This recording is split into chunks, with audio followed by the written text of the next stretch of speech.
Hello दोस्तों, स्वागत है आपका science with Ajit sir YouTube channel पर।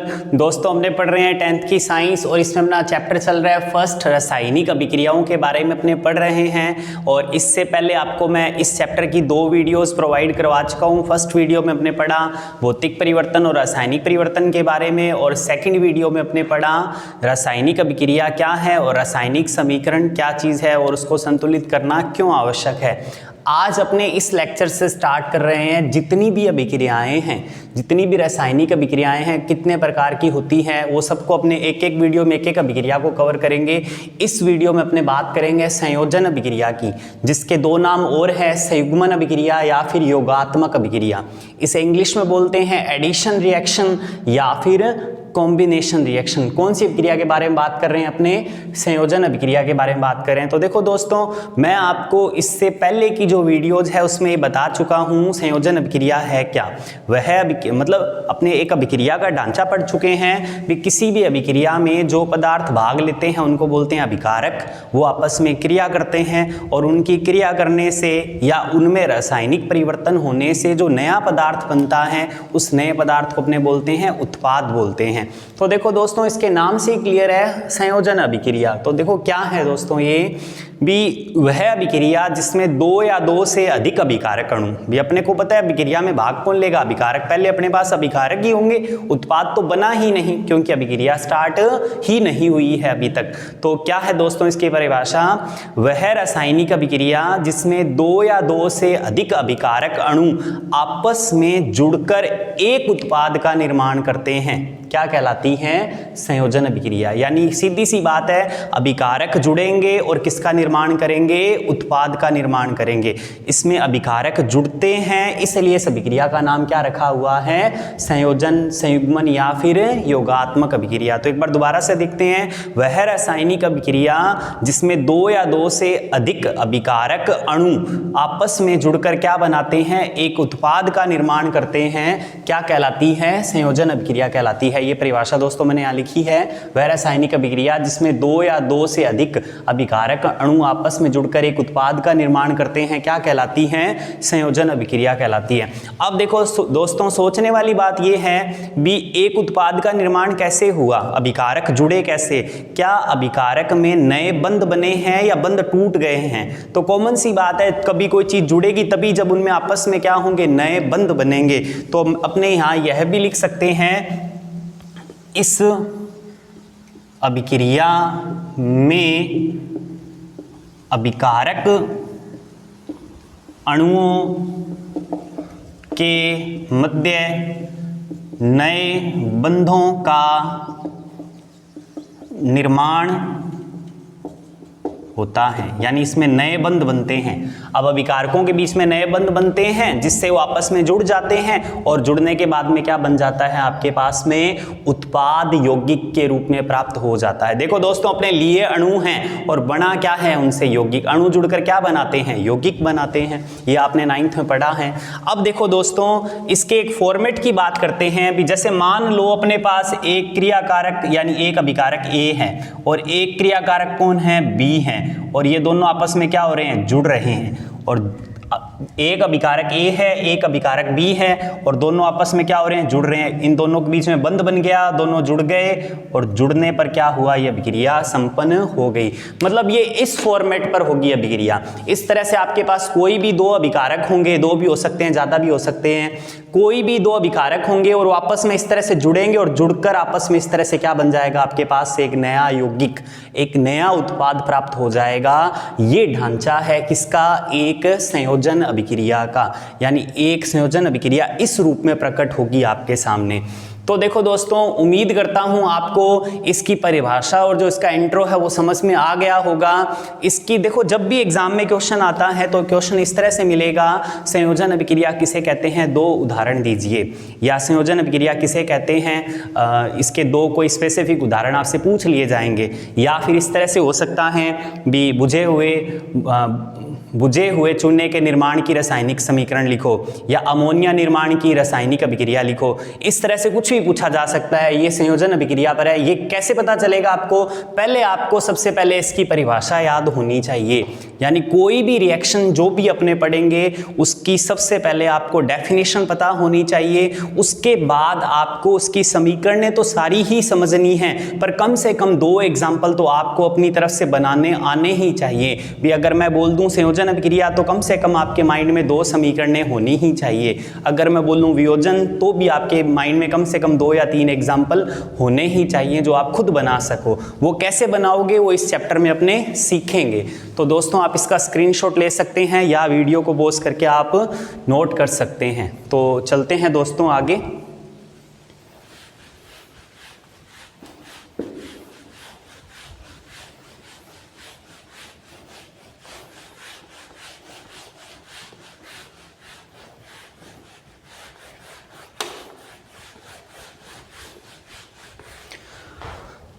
अब देखो दोस्तों, अपने को पढ़ रहे हैं इसके उदाहरण, संयोजन अभिक्रिया के उदाहरण, मतलब संयोजन अभिक्रियाएं पढ़नी है अपने को, अलग अलग प्रकार की, मतलब एग्जाम्पल्स पढ़ने हैं संयोजन अभिक्रिया। तो देखो दोस्तों, अब आपको कैसे बनानी है समीकरणें वो अपने समझते हैं। सबसे पहले नंबर पर जैसे मैं एग्जाम्पल ले रहा हूं, कोयले का दहन। पहला एग्जाम्पल क्या ले रहे हैं अपने? कोयले का दहन। दहन को इंग्लिश में बोलते हैं कंबशन। दहन को इंग्लिश में क्या बोलते हैं? कंबशन। अब देखो दोस्तों, ये अभिक्रिया अपने कैसे बनाएं। सबसे पहले दोस्तों देखो, कोयला है क्या? कोयला हो या लकड़ी हो, ये सब किससे मिलकर बने हैं? कार्बन से। भले मैं कोयला ले लूं, लकड़ी ले लूं, ये सब किससे मिलकर बने हैं? कार्बन से। यानी बात किसकी हो रही है? कार्बन की। कोयला ले लिया, कोयला मतलब कार्बन। आपको देखो ये बेसिक सी बातें पता होनी चाहिए जो मैं आपको बता रहा हूं भी। आपको समीकरण कैसे तैयार करनी है, जैसे आपको इतना ही बोला गया कोयले का दहन, अब आप आगे कैसे करोगे वो मैं आपको सिखा रहा हूं भी। कोयले के नाम से इतना पकड़ में आ गया भी, बात किसकी हो रही है? कार्बन की, क्योंकि कोयले में होता क्या है? कार्बन ही होता है। आप ये पढ़ोगे हाइड्रोकार्बन चैप्टर में, कोयला कार्बन का एक अपर रूप है, ये अपने आगे पढ़ेंगे। तो कोयला और अगर लकड़ी बोल दे या कोयला बोल दे, सभी कार्बन से मिलकर बने हैं, तो बात होगी कार्बन की, यानी उसका प्रतीक, तत्व का प्रतीक अपने पास होना ही चाहिए। तो कोयला यानी कार्बन। और कोयला या लकड़ी किस अवस्था में होते हैं? मैंने आपको बताया था रासायनिक समीकरण में प्रत्येक पदार्थ की भौतिक अवस्था उसके पैरों में लिखनी है। ठोस है तो S लगाएंगे, गैस है तो G लगाएंगे, द्रव है तो L लगाएंगे, और पानी में घुला हुआ है तो AQ लगाएंगे। तो देखो दोस्तों, कोयला किस अवस्था में होता है? ठोस अवस्था में, इसलिए पैरों में क्या लगेगा? S लग जाएगा। ये हुआ दोस्तों कोयला। अब बात आती है दहन की। तो देखो दोस्तों, आप छोटी क्लासेस से 6th क्लास से ये बात पढ़ने लग जाते हो भी किसी भी चीज को जलाने के लिए किस गैस की आवश्यकता होती है? ऑक्सीजन गैस की। किस गैस की आवश्यकता होती है? ऑक्सीजन गैस की। तो अपने को कोयले का दहन करवाना है तो अपने को क्या चाहिए? Oxygen gas. देखो दोस्तों, अगर मैं बोलूं ऑक्सीजन तो इसका मतलब है O, ये सभी जानते ही हैं। पर अगर मैंने बोला ऑक्सीजन गैस तो इसका मतलब 2 लगेगा पैरों में, क्योंकि सभी गैसें, कुछ गैसों को छोड़कर सभी गैसें द्विपरमाणुक होती हैं सामान्यतः। अब देखो, मैंने बोला ऑक्सीजन गैस तो आपके इसके पैरों में क्या आएगा? 2 आएगा। देखो दोस्तों, जो धातु हैं, कोई भी धातु होगी, मैग्नीशियम, लोहा, इनके पैरों में आपको 2 नहीं लगाना। ये हमेशा स्वतंत्र रूप में होती है, एक परमाणुक रूप में होती है। इनके पैरों में कुछ नहीं लगाना होता। गैस के पैरों में कितना लगाना है? आपको 2 लगाना है। अब ये गैस नहीं है इसलिए इसके पैरों में 2 नहीं लगाया मैंने, ध्यान रखना। ये अधातु हैं। ये आपने तत्वों वाले चैप्टर में पढ़ लिया होगा 9th में। नहीं पढ़ा तो आवर्त सारणी एक चैप्टर आएगा, वहां मैं आपको अच्छे से क्लियर कर दूंगा ये चीजें। 10th में भी है ये। तो देखो दोस्तों, पहले कोयले का दहन करवाना है तो कोयला यानी कार्बन। फिर दहन करवाने के लिए क्या चाहिए अपने को? Oxygen gas. क्या चाहिए? और क्योंकि दहन, किसी भी चीज को जलाना है तो जलाने के लिए कौन सी गैस जो है वो आवश्यक है? ऑक्सीजन गैस जो है वो आवश्यक है। ये गैस है तो पैरों में क्या लगाएंगे? G लगाएंगे। तो देखो दोस्तों, ये अपना ढांचा तैयार हो गया। आपको सिर्फ इतना ही याद रखना है, कोयले का दहन, कोयला मतलब क्या, कार्बन, दहन करवाने के लिए क्या चाहिए, ऑक्सीजन गैस, जोड़ दो दोनों को। अब देखो दोस्तों, अगर अभिक्रिया में आपको C और O नजर आ रहे हैं तो आप आंख बंद करके कार्बन डाइऑक्साइड बना देना, CO2, कौन सी गैस बना देना, CO2 बना देना। अगर आपको अभिक्रिया में H और O नजर आ रहे हैं तो आप आंख बंद करके क्या बना देना, H2O बना देना। तो अब देखो दोस्तों, इस अभिक्रिया में आपको क्या नजर आ रहा है, C और O2, तो दोनों के जुड़ने से क्या बन जाएगा, CO2, और कार्बन डाई दोनों के जुड़ने से क्या बना, देखो C और O2 के, CO2, और CO2 क्या होती है, carbon dioxide gas, carbon dioxide gas होती हैं। अब देखो दोस्तों, साथ में दहन है तो कॉमन सी बात है, जब अपने आग जलाते हैं तो आग में इसके साथ साथ, और ये तो देखो दोस्तों हो गया धुआं, धुएं के रूप में कौन सी गैस निकलती है, कार्बन डाइऑक्साइड, ये निकल रही है देखो दोस्तों। पर इसके साथ और क्या चीजें निकलेगी, इसके साथ निकलता है प्रकाश, आपने देखा होगा अग्नि मतलब प्रकाश निकलता है, और प्लस क्या निकलता है, गर्मी यानी उष्मा। तो दहन में दो चीजें और निकलती है साथ में, वो आपको प्लस में यहां लिखनी है, उष्मा व प्रकाश। साथ में क्या निकलता है, उष्मा और प्रकाश निकलता है, ये कौन है, ऑक्सीजन गैस। इस तरह से देखो दोस्तों, आपको अभिक्रिया बनानी है। ये अभिक्रिया कैसे बनाई, इसके नाम से क्लियर हो गया था, कोयले का दहन, कोयला यानी कार्बन, दहन मतलब किसकी साथ अभिक्रिया करानी है, दहन के लिए क्या चाहिए, ऑक्सीजन गैस, दोनों की अभिक्रिया कराई, C और O2 से क्या बना, CO2 यानी कार्बन डाइऑक्साइड, और जलाते वक्त साथ में क्या निकलती है, उष्मा और प्रकाश, और जो इनकी अवस्था है वो इनके पैरों में लगा दी है, ये है अभिकारक, और इनके अभिक्रिया से ये बना उत्पाद। अब देखो दोस्तों, ये है अपनी पहली अभिक्रिया। अब बात आती है संतुलित करने की, ये तो ढांचा बना लिया, यानी इस तरफ जितने परमाणु हैं अभिकारकों के उतने ही परमाणु इस तरफ होने चाहिए उत्पाद की तरफ। तो आप किस तरह से चेक करोगे, अपने हर अभिक्रिया में साथ में ही सीखेंगे, मैं आपको अभिक्रियाओं के साथ ही संतुलित करना सिखाऊंगा। तो देखो इधर कार्बन कितने, एक, C1 है ना, देखो दोस्तों इधर भी कार्बन कितने हैं, एक, इसको छोड़ दो, कार्बन कितने हैं, एक, यानी कार्बन की संख्या बराबर है, कार्बन की संख्या क्या है, इधर भी कार्बन एक है, इधर भी कार्बन एक है, कार्बन की संख्या बराबर है। अब बात करते हैं ऑक्सीजन की, इधर ऑक्सीजन कितने हैं, दो, ऑक्सीजन की O कितने हैं, इधर दो, और इधर भी O कितने हैं, देखो दोस्तों दो हैं, यानी O की संख्या भी बराबर है, यानी इस समीकरण में सभी परमाणुओं की संख्या बराबर है। इसका मतलब ये समीकरण क्या है, संतुलित है। उम्मीद करता हूं दोस्तों आपको पहला एग्जाम्पल समझ में आया होगा। दूसरे एग्जाम्पल की ओर चलते हैं, इसी तरह के एक एग्जाम्पल और लेता हूं मैं, मैग्नीशियम धातु का दहन। मैग्नीशियम क्या होती है, Mg, आपको पता होगा, मैग्नीशियम धातु का दहन। तो देखो दोस्तों, शक्ल देख के थप्पड़ लगाने हैं, मैग्नीशियम धातु, तो ये रही मैग्नीशियम, और धातु हमेशा क्या होती है, ठोस, धातु हमेशा क्या होती है, ठोस। कौन है ये, मैग्नीशियम, मैग्नीशियम फीता बोल सकता है, मैग्नीशियम छड़ बोल सकता है, अपने को मतलब नहीं है, अपने को तो Mg से मतलब है। ये है मैग्नीशियम धातु, और धातुएं हमेशा क्या होती है, ठोस, एक आधी धातु को छोड़कर वो अपने पढ़ेंगे जैसे मरकरी वगैरह। और ये अब इसका दहन करवाना है, वही बात, दहन करवाने के लिए कौन चाहिए, ऑक्सीजन गैस, दहन करवाने के लिए कौन चाहिए अपने को, ऑक्सीजन गैस, दहन करवाने के लिए क्या चाहिए, ऑक्सीजन गैस, करवा दो दहन, बस बात खत्म। मैग्नीशियम धातु का दहन, तो मैग्नीशियम ले आए, और दहन करवाने के लिए उसके साथ कौन सी गैस जोड़नी होती है, किस गैस की उपस्थिति में चीजें जलती है, ऑक्सीजन की उपस्थिति में, और गैस के पैरों में 2 लगाना है। अब देखो दोस्तों, बना लो इसको। अब एक चीज आपने 9th में सीखी हुई है दोस्तों, आप सीधा नहीं लिख सकते हर बार, यहां पर आपने 9th में सीखा हुआ है भी Mg पर +2 आवेश होता है और O पर -2 आवेश होता है। अगर ये नहीं पता आपको तो मैं ये आवर्त सारणी वाला चैप्टर करवाऊंगा, वहां क्लियर हो जाएगा। एक बार मैं आपको यहां बता रहा हूं भी Mg पर +2 आवेश होता है और O पर -। जब आवेश बराबर होते हैं तो अपने इनको काट देते हैं और ये सीधे ही जुड़ जाएंगे, क्या बन जाएगा, MgO। क्या बन जाएगा, MgO।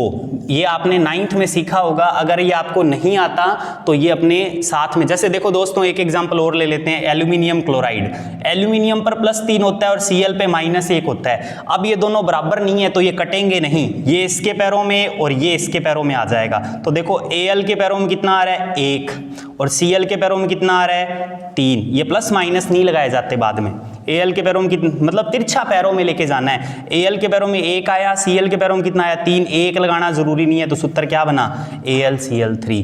तो देखो दोस्तों ये चीजें मैं आपको जो आवर्त सारणी आगे चैप्टर आएगा वहां क्लियर हो जाएगी, नहीं तो अभी 9th की भी क्लास चल रही है, वहां ये वीडियो आजकल में आने वाला है, मैं 10th के ग्रुप में शेयर कर दूंगा, आप वहां भी इसको देखकर अच्छे से समझ सकते हो। मैं ये इसका लिंक भी दे दूंगा डिस्क्रिप्शन में, आप वहां से इसको देख सकते हो। तो देखो दोस्तों एक चीज क्लियर हो गई भी, Mg और O जुड़ेंगे तो क्या बनेगा, देखो कैसे भी, Mg पे +2 होता है और O पे -2, तो ये समान है तो ये कट जाएंगे, तो क्या बना सीधा MgO जुड़ जाएंगे। अगर संख्या अलग अलग हो तो कटते नहीं है, फिर पैरों में आएंगे तिरछा, इसके वाला इसके पैरों में और इसके वाला इसके पैरों में आएगा, तिरछा आ जाएगा, ध्यान रखना दोस्तों ये। तो देखो दोस्तों ये जुड़ेंगे तो क्या बनेगा MgO, और ये ठोस अवस्था में होता है इसलिए S। देखो दोस्तों जिनका आपको नहीं पता अवस्था का, वो मैं एक बार आपको बता रहा हूं, आप 1-2 बार जब इन अभिक्रियाओं को देखोगे तो आप भी याद रख पाओगे हमेशा के लिए इनको।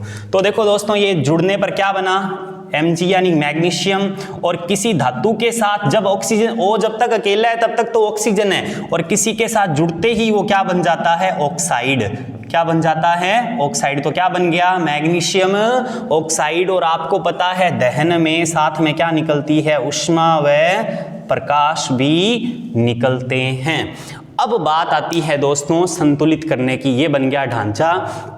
मैग्नीशियम धातु का दहन करवाया आपने, मैग्नीशियम ले लिया Mg, दहन के लिए क्या चाहिए ऑक्सीजन गैस, और दहन करवाया कैसे, दोनों जुड़ गए बना MgO, और साथ में क्या निकलती है ऊष्मा और प्रकाश। अब बात आती है संतुलित करने की, तो आप ध्यान से देखो दोस्तों Mg एक है इधर, यहां भी Mg एक है दिखाई दे रहा है आपको, यानी Mg बराबर है। फिर बात करते हैं O की, O कितने हैं 2, पर यहां तो भाई साहब वो एक ही है। अब अपने 2 कैसे करें इसको, तो देखो दोस्तों ये कुछ नहीं है, बस अपने हाथ का ही खेल है, जब तक बराबर नहीं हो तब तक संख्याओं का गुना करते रहो। कैसे, देखो दोस्तों इधर O कितने हैं 2, इधर मुझे O कितने चाहिए 2 चाहिए, तो मैंने आगे 2 का गुना कर दिया। देखो ये आगे वाली संख्या इसके साथ भी गुणा में आ गई और इसके साथ भी गुणा में आ गई, यानी O 2 चाहिए थे तो O 2 करने के लिए मैंने आगे कितना लगाया 2। यहां नहीं लगा सकते, देखो दोस्तों यहां लगाती तो इसका सूत्र ये गलत हो जाएगा, जो मैंने अभी बताया था अभी MgO ही हो सकता है, MgO2 नहीं हो सकता। तो मैंने संतुलित करने के लिए आगे कितना लगाया 2। अब देखो दोस्तों O कितने हो गए 2 हो गए, O कितने हो गए 2, और इधर भी O कितने हैं 2। पर एक प्रॉब्लम हो गई है, प्रॉब्लम क्या हो गई है अभी 2 आगे लगाने से Mg भी कितने हो गए हैं 2 हो गए हैं, Mg भी कितने हो गए हैं 2। तो अब अपने इधर Mg कितने कर दें 2 कर दें, ये अपने घर की बात है। तो अब देखो दोस्तों Mg कितने हैं 2, इधर भी Mg कितने हैं 2, O कितने हैं 2, तो इधर भी O कितने हैं 2। ये आगे वाली संख्या दोनों के ही लिए मानी जाती है, यानी दोनों के ही गुणा में होती है, Mg भी 2 है और O भी 2 है। अब इस पूरी समीकरण में सारे परमाणु बराबर हैं, Mg इधर 2 हैं, इधर भी Mg 2 हैं, इधर O 2 है, इधर भी O 2 है, यानी ये समीकरण अब क्या हो चुकी है संतुलित हो चुकी है। एक एग्जाम्पल और लेते हैं दहन का अपने, प्राकृतिक गैस का दहन, प्राकृतिक गैस का दहन, प्राकृतिक गैस यानी नेचुरल गैस। अब देखो दोस्तों आपको पहली बात तो ये पता होना चाहिए प्राकृतिक गैस कहते हैं किसको है, मैथेन को, या जिसको अपने बायोगैस कहते हैं, या जिसको अपने गोबर गैस कहते हैं। ध्यान रखना है दोस्तों ये एक ही बात है, ये चारों एक ही चीज है। प्राकृतिक गैस आपको ये याद होना चाहिए, प्राकृतिक गैस किसे कहते हैं, मैथेन को, या फिर बायोगैस को, या गोबर गैस, ये एक ही बात है सब। और इनका सूत्र क्या होता है CH4, इनका सूत्र क्या होता है CH4। अगर आपको याद नहीं है तो मैंने यहां बता दिया है, अब आप इसको याद कर लेना।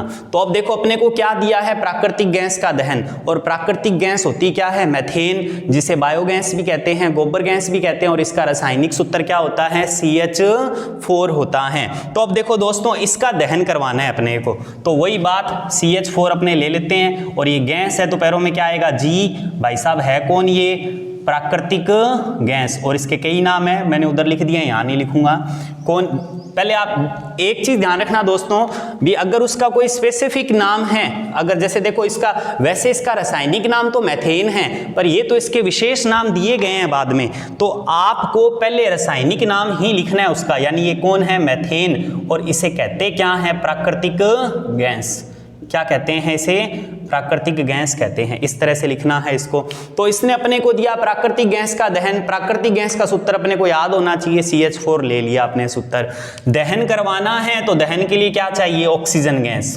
क्या चाहिए, ऑक्सीजन गैस। तो ऑक्सीजन गैस अपने ले आए। अब वही बात करवा दो अभिक्रिया। अभी मैंने थोड़ी देर पहले आपको ये बताया, अभी अगर किसी अभिक्रिया में आपको C और O दिखाई दे रहा है तो आंख बंद करके CO2 गैस निकाल देना, कार्बन डाइऑक्साइड गैस। कौन सी गैस निकाल देना, कार्बन डाइऑक्साइड गैस। और अगर आपको H और O दिखाई दे रहा है तो आंख बंद करके क्या बना देना, H2O बता देना। और ये H2O जब अपने जला रहे हैं तो कॉमन सी बात है, जब आग में जो है वो पानी बनेगा या भाप बनेगी, तो भाप ही बनेगी, यानी ये द्रव रूप में न होकर किस रूप में होगा, गैस रूप में। अगर मैं H2O के पैरों में L लगा दूं तो पानी बन जाएगा द्रव।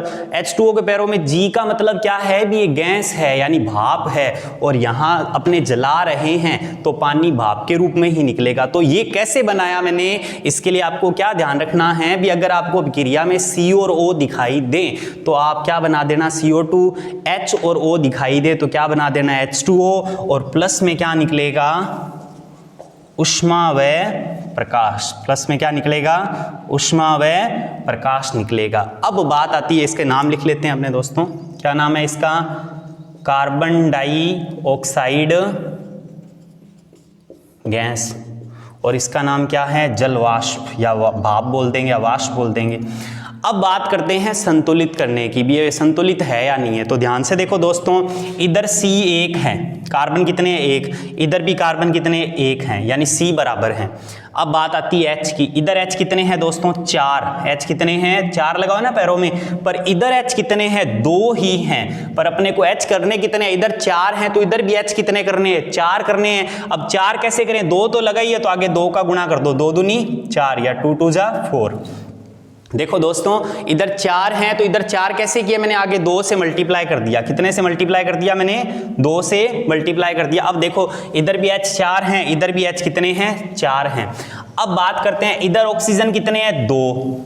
इधर ऑक्सीजन देखो कितने हैं, 2 तो यहां पड़े हैं। और यहां ये 1 नहीं है दोस्तों, आगे 2 लगा हुआ है तो 2 का गुणा होगा ना इससे भी। इधर 1 दिख रहा है, 1 को आगे 2 लगा तो 2 इंटू 1 कितना हो जाएगा, 2 हो जाएंगे। आप ये आगे वाली संख्या इससे भी गुणा में होती है और इससे भी गुणा में होती है। तो O कितने हो गए, देखो दोस्तों यहाँ पर 1 है या 2 है, आगे 2 लगा हुआ है तो इसका मतलब कितने हैं, 2। और 2 इधर पड़े हैं, यानी इस तरफ O कितने हैं टोटल, 2 और 2 4। पर इधर तो O कितने हैं, 2 ही हैं। तो 4 कैसे करें दोस्तों, आगे क्या लगा दो, 2। अब देखो दोस्तों, इधर O कितने हो गए, 4। इधर भी O कितने हैं, 2 और 2 4। इधर H कितने हैं, 4। इधर भी H कितने हैं, 2 और 2 का इंटू करो, 2 से 4। इधर C कितना है, 1। इधर C कितना है, 1। यानी अब ये रासायनिक अभिक्रिया क्या है, पूरी तरह से संतुलित है। ये हैं दोस्तों दहन पर आधारित 3 आपकी बुक में दी हुई रासायनिक अभिक्रियाएं। आपको इन्हीं को ध्यान रखना है। उम्मीद करता हूं आपको अभिक्रिया बनानी भी आ गई होगी। भी मैं बोलूंगा कोयले का दहन तो आपको पता चल जाना चाहिए भी कोयला क्या होता है, C। तो ये राशि दहन के लिए क्या जोड़नी है, ऑक्सीजन। और आगे अभिक्रिया कैसे होगी मैंने बता दिया। मैंने बोला मैग्नीशियम धातु का दहन, तो मैग्नीशियम क्या होता है, Mg। दहन के लिए क्या जोड़ना है, O2। आगे अभिक्रिया पता चल गई आपको। प्राकृतिक गैस का दहन, प्राकृतिक गैस क्या होती है, CH4। और उसका दहन करवाना है तो क्या लेना है, साथ में ऑक्सीजन। और आगे अभिक्रिया कैसे है ये आपको समझ में आ गया होगा। अब एक बात आपको ये भी क्लियर होगी भी कोई भी चीज का दहन हो वो आएगा किसमें, संयोजन अभिक्रिया में। यानी दहन जो है वो किस प्रकार की अभिक्रिया है, संयोजन अभिक्रिया। क्यों, क्योंकि इसमें 2 अभिकारक अणु जुड़ते हैं और जुड़कर क्या बनता है, एक उत्पाद बनता है। जुड़ जाते हैं वो और जुड़कर क्या बनाते हैं, एक उत्पाद बनाते हैं। इसलिए दहन किस प्रकार की अभिक्रिया है, संयोजन अभिक्रिया है। उम्मीद करता हूं दोस्तों आपको ये 3 अभिक्रियाएं समझ में आ गई होगी। आप इसका स्क्रीनशॉट ले सकते हैं या वीडियो को पॉज करके नोट कर सकते हैं। तो चलते हैं दोस्तों आगे।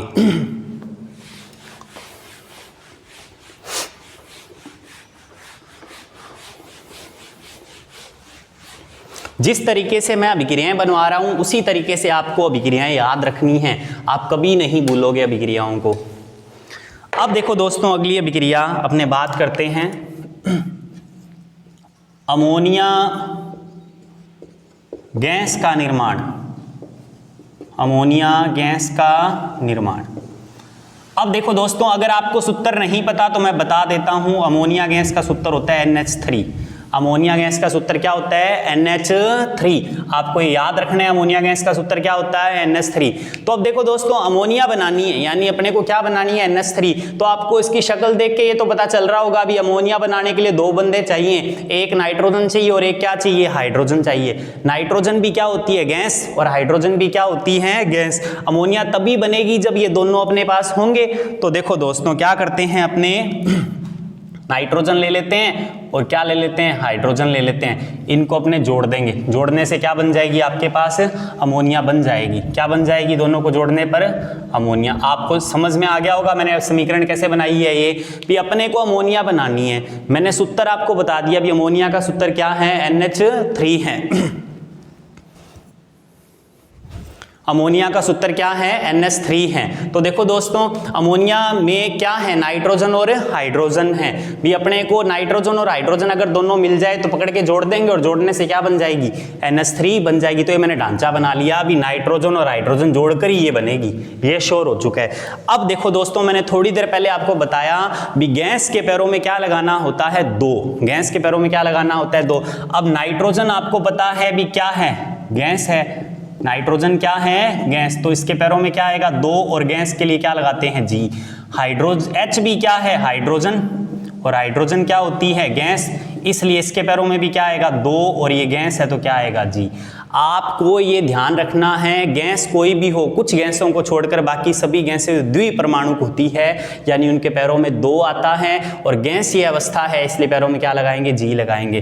तो इन दोनों को जोड़ा और जोड़ने से क्या बन गया, NH3 यानी अमोनिया बन गई है। क्या बन गई है, अमोनिया। अब बात करते हैं इसको संतुलित करने की। भाई ये तो इसको देखने से पता चल गया अभी NH3 कब बनेगा, जब N और H को जोड़ देंगे। इन दोनों को जोड़ा, ये बन गया।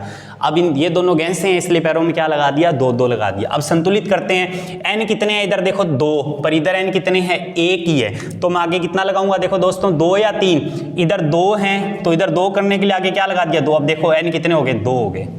इधर N दो थे तो इधर N दो कैसे किए मैंने, दो आगे मैंने मल्टीप्लाई कर दिया, गुणा कर दिया आगे।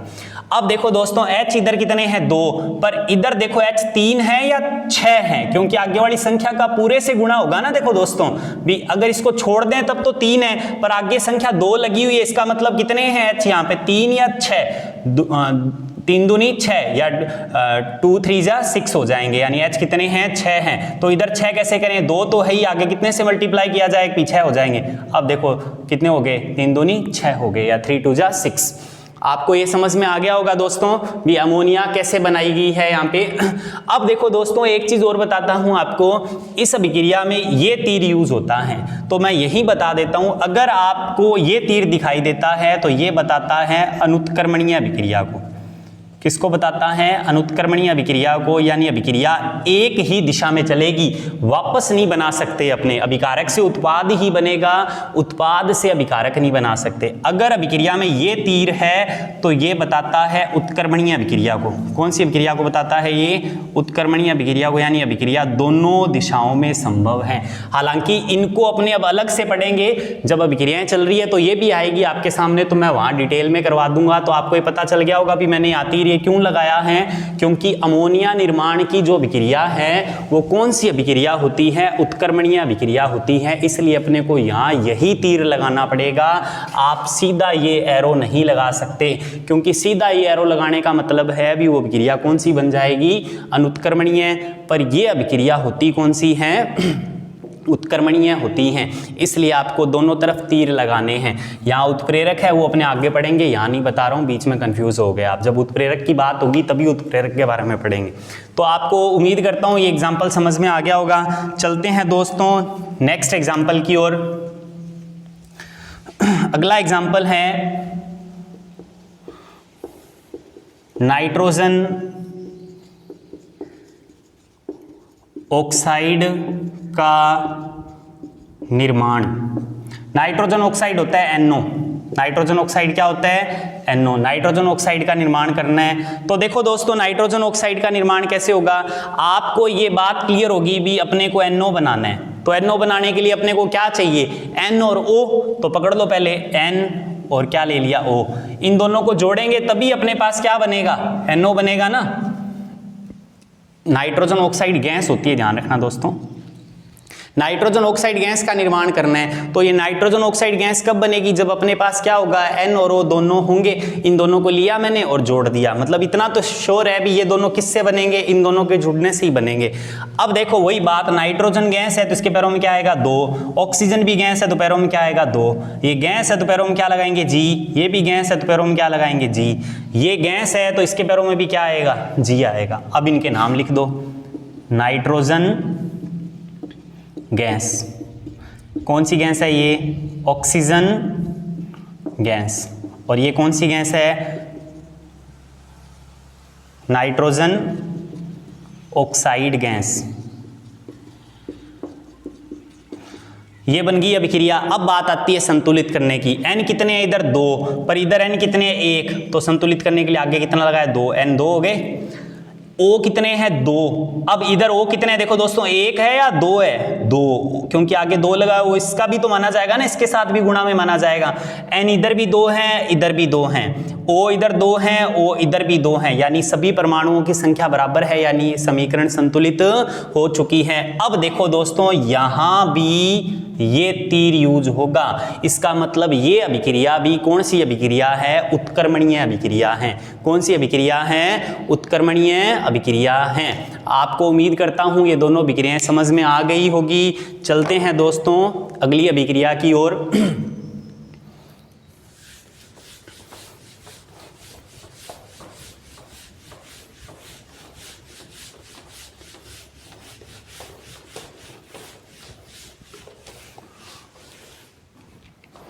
देखो दोस्तों अगली अभिक्रिया है आपके पास बुझे हुए चूने का निर्माण, बुझे हुए चूने का निर्माण। अब देखो दोस्तों यहां पर बुझे हुए चूने का निर्माण करना है तो बेसिक फैक्ट आए हैं 2। एक होता है दोस्तों बिना बुझा हुआ चूना, आपको याद रखना है जो मैं लिख रहा हूं, ये सूत्र याद कर लेने हैं। बिना बुझा हुआ चूना क्या होता है, ये कैल्शियम ऑक्साइड। बिना बुझा हुआ चूना क्या होता है, कैल्शियम ऑक्साइड। इसे इंग्लिश में बोलते हैं क्विक लाइम, इंग्लिश में क्या बोलते हैं, क्विक लाइम। फिर होता है एक बुझा हुआ चूना, बुझा हुआ चूना, ये होता है दोस्तों CaOH की ट्वाइस। क्या बोलते हैं इसे, Ca यानी कैल्शियम, OH क्या होता है, हाइड्रोक्साइड। OH क्या होता है, हाइड्रोक्साइड। इसे बोलते हैं दोस्तों स्लैक्ड लाइन। क्या बोलते हैं, स्लैक्ड लाइन।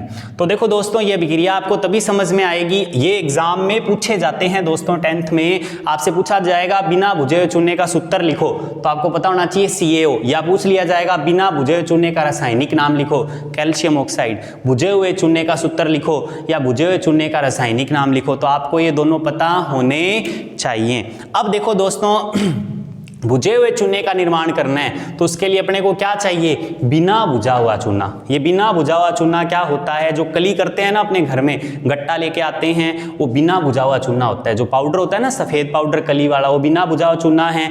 आप उसमें पानी डालो, पानी डालने पर आपने देखा वो उबलने लग जाता है, गर्म हो जाता है। इसका मतलब वो क्या हो रहा है, धीरे धीरे अपने ये कह सकते हैं भी वो बुझ रहा है, और थोड़ी देर बाद में वो ठंडा हो जाता है, तब ये बन जाता है बुझा हुआ चूना। समझ गए ना दोस्तों, कली के गट्टे में ये आता है बिना बुझा हुआ चूना, और पानी जब डालते हैं तब ये बनता है। और आपने देखा होगा जब इसमें पानी डालते हैं कली के अंदर तो कितनी गर्म हो जाती है, भाप निकलती है, उबलने लग जाती है। यानी ये बोल सकते हैं भी वो बिना आग के धीरे धीरे बुझ रही है, और थोड़ी देर बाद में ठंडा होकर ये बन जाता है, यानी बुझा हुआ चूना बन जाता है। तो आप इसे नोट कर सकते हैं। लाइट कम हो रही है दोस्तों।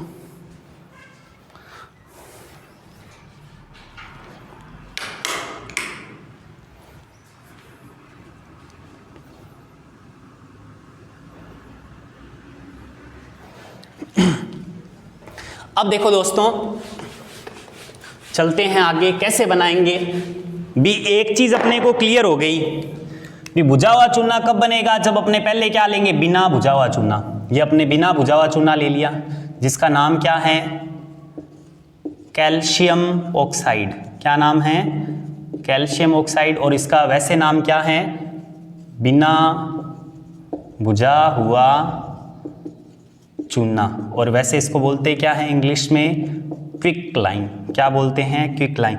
अब ये भुजेगा कैसे? क्या डाल दें इसमें? पानी डाल देते हैं। भुजेगा कैसे? क्या डालेंगे इसमें? पानी यानी जल डाल देते हैं, और पानी द्रव अवस्था में होता है इसलिए लिक्विड यानी एल लगा दिया। अब बात करते हैं आगे भी। अपने को ये पता है भी इसमें जैसे ही अपने पानी डालेंगे तो ये बुझ जाएगा, और बुझा हुआ चूना क्या होता है? देखो अगर सूत्र याद है तो अभिक्रिया बनाना तो बहुत ही आसान है। बिना बुझा हुआ चूना ये है, अपने को याद है। बुझेगा कैसे? पानी डालना है, ये पानी डाल दिया इसमें, और पानी डालने पर क्या बन गया? बिना बुझा हुआ चूना। और पानी के अंदर है इसलिए क्या लगाएंगे? AQ। मैंने आपको बताया था अगर कोई चीज पानी में घुल जाए तो उसके पैरों में क्या लगाना है? AQ यानी एक्वस लगाना है, जो जलीय विलयन को बताएगा। और इसका नाम क्या है दोस्तों? Calcium hydroxide. क्या नाम है इसका? Calcium hydroxide. और इसे बोलते क्या है दोस्तों? बुझा हुआ चूना। क्या बोलते हैं? बुझा हुआ चूना। और इंग्लिश में क्या बोलते हैं? Slaked lime. क्या बोलते हैं? Slaked lime. देखो ये बन गई दोस्तों अपनी अभिक्रिया। बुझा हुआ चूना बनाना था तो अपने को क्या चाहिए? पहले बिना बुझा हुआ चूना। आप इसका सूत्र याद कर लेना। बुझेगा कैसे? क्या डालना है? पानी। पानी डालने पर बुझा हुआ चूना बन गया। इसका सूत्र आपको याद है। अब बात करते हैं भी ये संतुलित है कि नहीं है। Ca कितने हैं? देखो दोस्तों 1, ये रहा Ca 1 है। O कितने हैं? 2। H भी कितने हैं? 2। तो देखो दोस्तों ये ब्रैकेट लगा हुआ है दोनों पर भी। O भी कितने हैं? 2। और H भी कितने हैं? दोनों पर ही ब्रैकेट लगा के 2 लगाया हुआ है। तो ध्यान से देखो दोस्तों सारों की संख्या बराबर है। Ca 1 है, ये रहा Ca 1। O कितने हैं? 1 और 1 2। इधर भी O कितने हैं? 2। H कितने हैं? 2। यहाँ भी H कितने हैं? 2। यानी ये अभिक्रिया पहले से ही क्या है? संतुलित है। इसे संतुलित करना और जरूरी नहीं है, पहले से ही संतुलित है। क्या संतुलित करेंगे? उम्मीद करता हूं दोस्तों ये अभिक्रिया आपको समझ में आ गई होगी। चलते हैं दोस्तों एक और अभिक्रिया लेते हैं अपने आज के लिए, लास्ट अभिक्रिया लेते हैं। इस अभिक्रिया में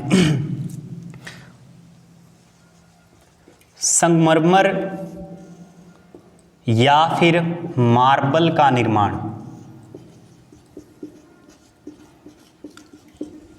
अब देखो दोस्तों, अब आपको देखो अपने पढ़ रहे हैं संयोजन अभिक्रिया, तो ये बार बार बताना जरूरी नहीं है भी ये संयोजन अभिक्रिया है, क्योंकि अपने पढ़ी संयोजन अभिक्रियाएं रहे। ये दोनों जुड़कर क्या बना है? देखो एक बन गया, तो ये जुड़े हैं, जुड़कर बना है ये, तो ये कौन सी अभिक्रिया होगी? संयोजन अभिक्रिया होगी। अब देखो दोस्तों एक बात यहाँ पे और है, कंसेप्ट छोटा सा। संगमरमर यानी मार्बल किसे कहते हैं? CaCO3 को। जो मार्बल होता है उसका सूत्र क्या होता है? CaCO3 यानी कैल्शियम। Ca कैल्शियम हो गया, और CO3 क्या होता है? कार्बोनेट। CO3 क्या होता है? कार्बोनेट होता है। तो देखो दोस्तों इसका निर्माण करना है, तो इसके निर्माण के लिए देखो दोस्तों अपने को क्या चाहिए? एक तो चाहिए कैल्शियम ऑक्साइड। क्या चाहिए अपने को? ये मैं बता रहा हूं, वैसे वैसे आपको याद रखनी है। एक तो क्या चाहिए? कैल्शियम ऑक्साइड यानी बिना बुझा हुआ चूना। इसमें अपने क्या डाल देते हैं? Carbon dioxide gas. ये जलीय विलयन में है, इसमें अपने क्या डाल देते हैं? Carbon dioxide gas. तो अब देखो दोस्तों इन दोनों को जोड़ो। Ca1 है, ये रहा Ca। C1 है, ये रहा C। O कितने हैं? 2 और 1 3। देखो दोस्तों जिस तरीके से मैंने अभिक्रिया बनाई है वैसे ही आपको ध्यान रखनी है। क्यों? समीकरण क्या है? रासायनिक अभिक्रिया कौन सी है? संगमरमर यानी मार्बल का निर्माण। तो पहले देखो दोस्तों आपको पता होना चाहिए संगमरमर यानी मार्बल होता क्या है, किसे, इसका सूत्र क्या है? रासायनिक सूत्र क्या है इसे? इसका कैल्शियम कार्बोनेट CaCO3 को ही अपने क्या कहते हैं? संगमरमर या फिर मार्बल। एग्जाम में आपसे एक एक नंबर के क्वेश्चन आएंगे। संगमरमर का रासायनिक सूत्र लिखो तो क्या है? CaCO3, और इसका रासायनिक नाम क्या है? Calcium carbonate. इसे ही मार्बल कहते हैं। अब ये बनाएंगे तो ये बनेगा किससे दोस्तों? ये आपको ध्यान रखना है। अब एक बार आप देख लोगे तो आपको हमेशा के लिए याद हो जाना चाहिए भी CaCO3 कब बनेगा? जब कैल्शियम ऑक्साइड और किसी अभिक्रिया करवाई जाए कार्बन डाइऑक्साइड की। तो देखो दोस्तों बना कैसे? Ca ये रहा, फिर क्या है? C ये रहा C। O कितने? 2 और 1 3। तो मैंने लिख दिया, ये क्या बन गया? देखो CaCO3 यानी कैल्शियम कार्बोनेट। क्या बन गया? CaCO3 यानी कैल्शियम कार्बोनेट, जिसे अपने क्या बोलते हैं? संगमरमर पत्थर या फिर मार्बल बोलते हैं। और ये जलीय विलयन में पड़ा है। ये होगी अपनी अभिक्रिया। ये है कार्बन डाइऑक्साइड गैस। कौन है ये? कार्बन डाइऑक्साइड गैस है। तो देखो ये हुई दोस्तों अपनी 7 संयोजन अभिक्रियाएं। उम्मीद करता हूं आपको ये अभिक्रियाएं समझ में आ गई होगी। अब देखो दोस्तों इनको याद कैसे रखना है। पहले तो अपने को परिभाषा याद रखनी है भी वह रासायनिक अभिक्रिया जिसमें 2 या 2 से अधिक अभिकारक अणु जुड़कर क्या बनाते हैं, एक उत्पाद बनाते हैं, उसे संयोजन अभिक्रिया कहते हैं। फिर देखो दोस्तों जैसे पहली अभिक्रिया, अब आप 7 अभिक्रियाएं इनमें से पूछ एग्जाम में कोई भी सकता है, पर कम से कम आपको 3-4 तो माइंड में रहनी चाहिए। जैसे दहन वाली एक जैसी अभिक्रियाएं उनको याद रख सकते हो। कोयले का दहन तो आप सीधा से याद रखो, कोयले का दहन इसमें है संयोजन में भी। कोयला कार्बन है, दहन के लिए क्या चाहिए, ऑक्सीजन, तो CO और O2 को जोड़ा CO2 बन गई। और वो पता ही है भी दहन में ऊष्मा और प्रकाश निकलते ही हैं, तो साथ में ऊष्मा और प्रकाश लगाना है। फिर मैग्नीशियम का दहन, यानी मैग्नीशियम क्या होता है Mg, दहन के लिए O2 ले लेंगे और वो आगे MgO बन जाएगा। फिर तीसरा प्राकृतिक गैस का दहन। प्राकृतिक गैस का दहन कैसे करवाएंगे, प्राकृतिक गैस क्या होती है CH4, और उसका दहन करवाने के लिए O2 ले लेंगे। जहां C और O आ जाए वहां CO2 बन जाती है, और H और O आ जाए तो क्या बन जाता है, H2O बन जाता है। फिर चौथे नंबर पर अपने क्या लिया, अमोनिया का निर्माण। अमोनिया क्या होती है NH3। अब NH3 बनाना है तो N और H अपने को दोनों ही चाहिए भी, तब N और H जोड़ेंगे तभी जाके NH3 बनेगी ना। तो नाइट्रोजन और हाइड्रोजन गैस दोनों लो और जोड़ दो, NH3 बन जाएगी। फिर थी 5वीं अभिक्रिया नाइट्रस ऑक्साइड गैस का निर्माण, या नाइट्रोजन ऑक्साइड गैस का निर्माण, जो NO होती है। और कब बनेगा, जब N और O हों अपने पास दोनों, N भी गैस है O भी गैस है, तो N2 और O2 लेके जोड़ देंगे। छठे नंबर पे पढ़ा आपने भुजे चूने का निर्माण, और ये कब बनेगा, जब अपने पास बिना भुजा हुआ चूना हो, उसमें पानी डालो भुजा हुआ चूना बन जाएगा। फिर है संगमरमर का निर्माण। तो संगमरमर क्या होता है CaCO3, और ये कैसे बनेगा, बिना भुजा हुआ चूना जो है उसमें क्या डाल दो, CO2 गैस प्रवाहित कर दो, क्या बन जाएगा आपके पास, संगमरमर यानी मार्बल बन जाएगा। ये है दोस्तों संयोजन अभिक्रिया। आपको उम्मीद करता हूं जितनी अभिक्रिया मैंने 7 करवाई हैं आपको समझ में आ गई होगी, अच्छे से कंसेप्ट क्लियर हो गए होंगे। और अभिक्रिया बनानी कैसे है, संतुलित कैसे करनी है, ये भी आपको समझ में आया होगा। अभी तो देखो दोस्तों पहली ही अभिक्रिया आपके सामने आई है, जैसे जैसे अभिक्रियाएं आएगी सामने वैसे वैसे आप अभिक्रिया बनाना और संतुलित करना और अच्छे से सीख जाओगे। तो दोस्तों अगले वीडियो में मिलते हैं अपने वियोजन अभिक्रिया के साथ। वियोजन अभिक्रिया क्या है और उसके उदाहरण जो हैं वो अपने अच्छे से कवर करेंगे। तो मिलते हैं दोस्तों नेक्स्ट वीडियो में। अगर आपको ये कंटेंट अच्छा लग रहा है, वीडियो अच्छी लग रही है, तो आप मेरे चैनल को सब्सक्राइब कीजिए और ज़्यादा से ज़्यादा वीडियो को शेयर भी कीजिए। थैंक्स।